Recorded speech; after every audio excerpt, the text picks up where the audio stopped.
لەیەکێک لە یاریەکانی هەفتەی 26 خولی نایابی کوردستان برایەتی لەسەر یاریگای خۆی پێشوازی لە 4 قوڕنا کرد.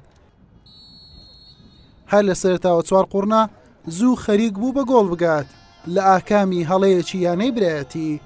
ڕەدوان نەسەدین دەرفەتێکی زۆر باشی لە پێش بوو گۆڵ بۆ یانەی برایەتی بەرهەم بێنێت، بەڵام بە ئاسانی لە دەستیدا. نیوە یەکەم بە ئەنجامێکی سپی کۆتایی هاتوو، هەردوو تیپ بە گۆڵ نەگەیشتن. لانیوەی دۆم لەگەڵەوەی برایەتی تا ڕادەیە کۆنتترۆلی تۆپی زیاتر لەدەست بوو، بەڵام 4 قوڕنا مەترسیدارتر دەردەکەوت. بەڵێن فایق زۆری نەما بوو بە شێوازێکی جوان گۆڵ بکات. بارەقی گۆڵپارێز جوانتر گێڕایەوە. شەمزین یاسین دەرفەتێکی باشی لە پێش بوو خاوەن ماڵ پێش بخات لە دەستیدا. ڕیڤا عەبدوڕەحمان تۆپێکی ئاراستەی گۆشەی نەوت کرد. نیمە عەزیزی گۆڵپارێز تۆپەکەی گێڕایەوە. لاخولە 86 ئەلێکس گۆرگیس یاریزانی گۆڕانکاری پێکرا و توانی بربەستی یەکسانی بشکێنێت و برایەتی بە گۆڵ یەکەم لە یاریەکە پێشخات. یاریەکەش هەر بەم ئەنجامەوە بە سەرکەوتنی برایەتی کۆتایی هات.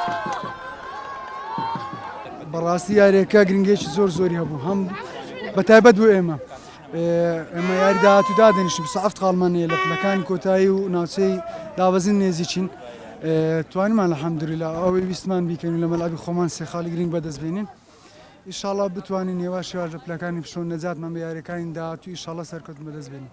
ئێمە بۆ هەموو ئەگەرەکان ئامادە بووین، زۆر باش خۆمان ئامادە کرد بوو.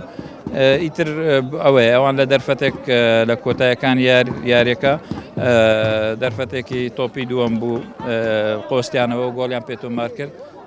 پیرۆزباییان لێ دەکەم بە شایستەی یاریەکەیان بردەوە. ئێمە پێویستە لە یاریەکانی داهاتوو باشتر بگەڕینەوە.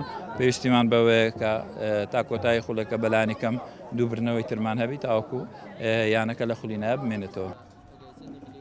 بەم سەرکەوتنە برایەتی کۆی خاڵەکانی بۆ 30 خاڵ بەرز کردەوە و یەکسانی کردەوە لەگەڵ 4 قوڕنا و لە خانەی دێم و 11یەمی ڕیزبەندی دەبیندرێن. حوسێن محەممەد کەناڵی پێیام هەولێر.